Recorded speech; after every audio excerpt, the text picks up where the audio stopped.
Okay, time to balance out the discussion and counter my IndyCar video. Comments were generally really respectful, so thank you all very much for that, and I'm hoping for the same today. However, today I feel as if I need to say a quick disclaimer. Opinions are opinions. You're more than in your right to believe one thing, regardless of what others believe. Unless you like Formula E. Okay, no, that was the last Formula E joke, I promise. I expressed a lot of strong positive opinions in my IndyCar video that some people agreed with and some didn't. The same will apply today, so if you don't agree with my opinions on Formula 1, that is absolutely fine. Make sure you start a discussion in the comments and argue your points respectfully. Sorry that came across a tad ranty, but it had to be said. Anyway, without further ado, let's have a look at why Formula 1 is exciting.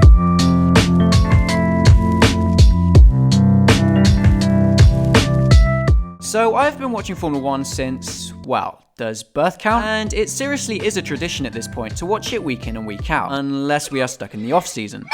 A lot of non-F1 fans will argue that it's a procession, with cars just following Mercs around the track every single weekend. Whilst at the moment that is very true, there are still factors in a Formula 1 weekend that are very interesting and exciting. Such as the strategy battle with crashes and safety cars, or say the substantial impact that weather can have on a race. Yes, I will openly admit that the battle for the championship and often the lead for the race is theoretically more exciting in other categories of motorsport, such as IndyCar for instance. However, the prestige of the most popular motorsport in the world is often unbeatable. The tension at the start of a Formula 1 race is amazing. People occasionally ask me why I have no fingernails.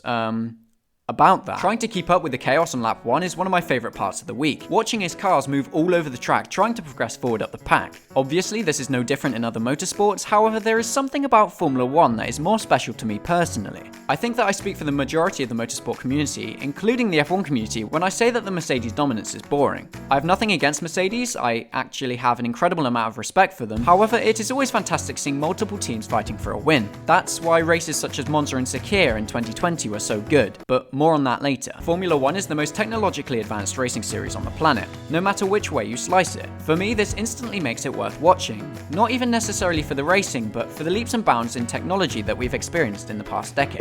Obviously, some of these aspects make the racing worse, such as too much aero. However, in a strange way, this makes it more exciting when we do see two big drivers side by side. The fact that the cars follow each other for a while builds up a sense of tension. When they actually fight on track, we usually get the payoff we deserve. I personally wouldn't mind waiting half a race if it meant that we got to see Lewis Hamilton and Max Verstappen side by side for the lead. Yes, this may not be everyone's cup of tea, however I personally do not mind. Furthermore, there are new regulations coming to the sport next year. The sole purpose of said regulations are to promote closer racing. This means reducing the amount of aero to allow the cars to follow one another more closely. With a budget cap also being implemented, we could see the smaller teams near the front. I'm personally hoping that we get another season like 2012. I have already made a video on the 2012 season, and if you watched it you'll know that there was an abundance of competition across a large array of teams. Apart from HRT, 7 different winners in 7 different races again would be incredible, and hopefully the upcoming regulations can get us closer to that again. I can personally say that watching Formula 1 in real life is a completely different special experience that nothing else I've ever done can even come close to. Watching the cars scream at Silverstone, or in the SF90's case, Whale, was incredible. I sat at the Vale chicane and the cars moved so goddamn fast, but slow enough to admire. It was honestly incomparable to watching Formula 1 on TV, and I pray that I managed to go again this year. Despite the idea that the actual races are boring, we had a fantastic 2020 season. Granted, Lewis Hamilton decided to use 20 AI for the 4th year in a row, but we did get some very good races. As a matter of fact, we had more exciting races than boring races. A lot of this was due to the severe lack of preparation due to,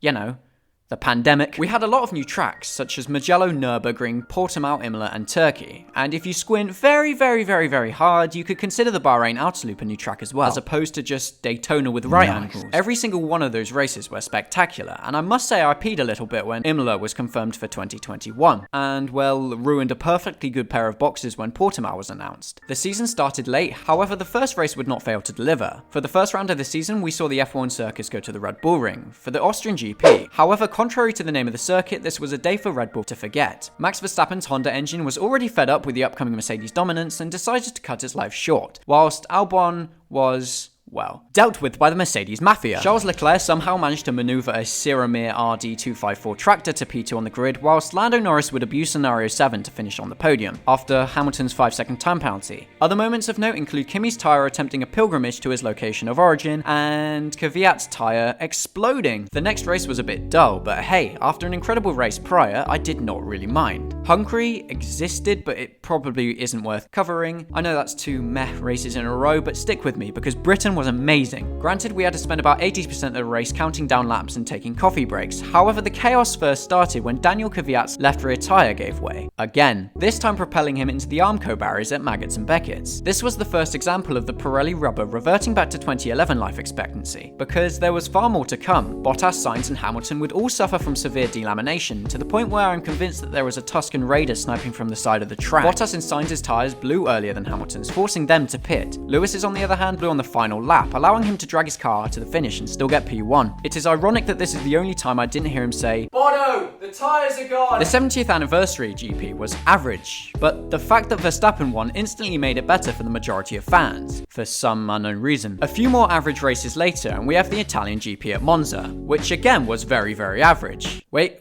no. I'm receiving word that Pierre Gasly won the race. If you were to tell me that the fight for the lead would have been between Pierre Gasly and Carlos Sainz, I would have probably laughed in your face. But here we are, with a podium of Gasly, Sainz and Stroll. The next race was actually an intentional demonstration as to why F1 shouldn't race at tracks primarily aimed at motorbikes, since the start-finish straight resembled an F1 car graveyard after the safety car restart. I honestly thought I was watching a league race on F1 2020. The only notable thing from Sochi was Carlos Sainz attempting to see how fast you can get an F1 car through a small gap, and Portimao was very, very exciting. Too much to say in fact, so go and watch the highlights. The next race at Imola was very good too. Wow, it's almost as if these new tracks are more exciting than the standard ones. I don't care how many overtakes we get in a race around Imola due to how incredible the closing speeds into turn 1 are. Heck, we saw amazing overtakes from the likes of Charles Leclerc and more all around the track, which is why I'm so very happy to see it back in 2021. Istanbul was the F1 equivalent of a shopping trolley on supermarket flooring, with Stroll taking pole position, which wasn't to be expected in any way, shape or form. And Lewis Hamilton won the race,